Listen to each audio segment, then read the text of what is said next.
तो दोस्तों बंधन बैंक ने अपने क्वार्टर 3 के नंबर को डिस्क्लोज कर दिया है। तो चलिए देखते हैं क्या है क्वार्टर 3 के नंबर्स के अंदर। मैं आपको मार्केट का जो एस्टीमेट है उसके साथ कंपेयर करके बताता हूँ कंपनी के नंबर आपको कैसे देखने को मिले। डाटाबेस के लिए लाख्स में दिया गया है, मैं आपको क्रोस में बता रहा हूँ।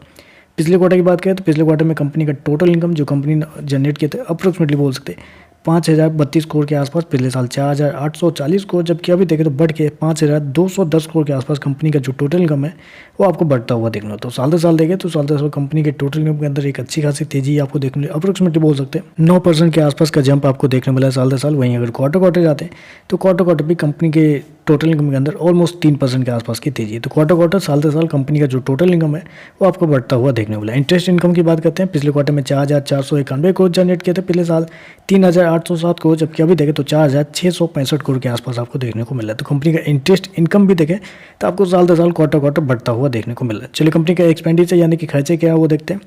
पिछले क्वार्टर में 3,448 करोड़ खर्च किए थे, पिछले साल 2,918 करोड़, जबकि अभी देखें तो कंपनी का 3,555 करोड़ के आसपास आपको देखने को मिले। तो कंपनी के खर्चे देखें तो कंपनी के खर्चे फिर से इस क्वार्टर में आपको ज़्यादा देखने को मिले। जी हाँ, इस क्वार्टर में कंपनी के जो खर्चे हैं वो फिर से देखें तो थोड़े से ज़्यादा आपको देखने को मिल रहे हैं। चलिए कंपनी का पहले प्रोविजन देख लेते हैं क्या बना है इस क्वार्टर में। पिछले क्वार्टर में कंपनी ने प्रोविजन के रूप में 636 करोड़ खर्च किए थे, पिछले साल 1,541 करोड़ खर्च किए थे, जबकि अभी देखें तो कंपनी का 684 करोड़ के आसपास है। तो साल दर साल देखें तो कंपनी का जो प्रोविजन है वो आपको बहुत कम होता हुआ देखने को मिला, आधा से भी कम होता हुआ देखने को मिल रहा है।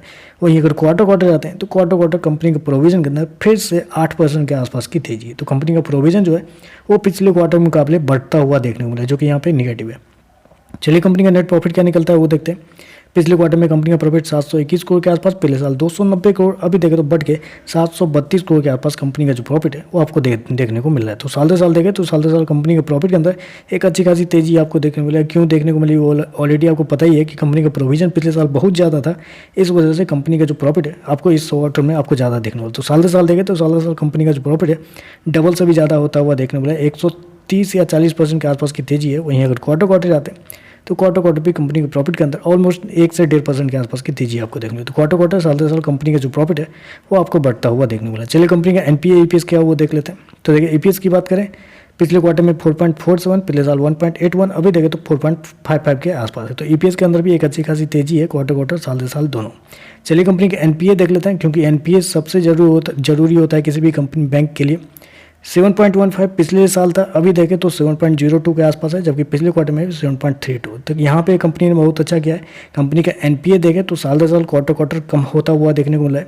जबकि नेट एनपीए की बात करते हैं तो यहाँ पे फिर से कंपनी की तरफ से गड़बड़ हो गया। यही चीज़ कंपनी कंट्रोल नहीं कर पा रही है। हर क्वार्टर में कंपनी की तरफ से सेम चीज़ रिपीट होता हुआ देखने को मिला। इस क्वार्टर में फिर देखें नेट एनपीए 1.86 से बढ़ के 2.21 आ चुका है। मतलब नेट एनपीए साल दर साल बढ़ता हुआ देखने को मिला है, जबकि पिछले क्वार्टर से कम है कंपनी का नेट एनपीए, जो कि एक अच्छी बात है। लेकिन साल दर साल देखें तो अभी भी कंपनी का नेट एनपीए बहुत बढ़ता हुआ देखने को मिला है। इस नेट एनपीए की वजह से ही शेयर के अंदर हमेशा प्रेशर आपको देखने को मिलता है। तो देखते हैं मार्केट कैसे रिएक्ट करता है। हर पैरामीटर पर कंपनी के नंबर हर बार अच्छे आते हैं, रेवेन्यू प्रॉफिट सारा कुछ अच्छा रहता है। इस क्वार्टर में कंपनी का प्रोविजन भी पिछले साल से बेहतर गया है, लेकिन एनपीए ने सारा खेल बिगाड़ दिया है। तो देखते हैं मार्केट कैसे रिएक्ट करेगा। ओवरऑल देखें तो नंबर मेरे हिसाब से कुछ खास नहीं है, नॉर्मल टाइप के नंबर देखने को मिल रहा है। मैं आपको बता दूं कंपनी ने प्रॉफिट कितना शो किया है, 732 करोड़ के आसपास, जबकि मार्केट का उम्मीद भी था इस क्वार्टर में कंपनी के प्रॉफिट को लेके वो 838 करोड़ के आसपास। तो आप कह सकते हैं मार्केट की जो उम्मीद थी उससे कम ही कंपनी का प्रॉफिट आपको देखने को मिल रहा है। तो देखते हैं मार्केट कैसे रेट करेगा, लेकिन मेरे हिसाब से कुछ खास नंबर नहीं, नॉर्मल टाइप के नंबर आपको देखने को मिल रहा है। तो चलिए बस आज के लिए बस इतना ही। वीडियो पसंद आए तो लाइक कीजिएगा, साथ में साथ चैनल को सब्सक्राइब जरूर कीजिएगा। धन्यवाद।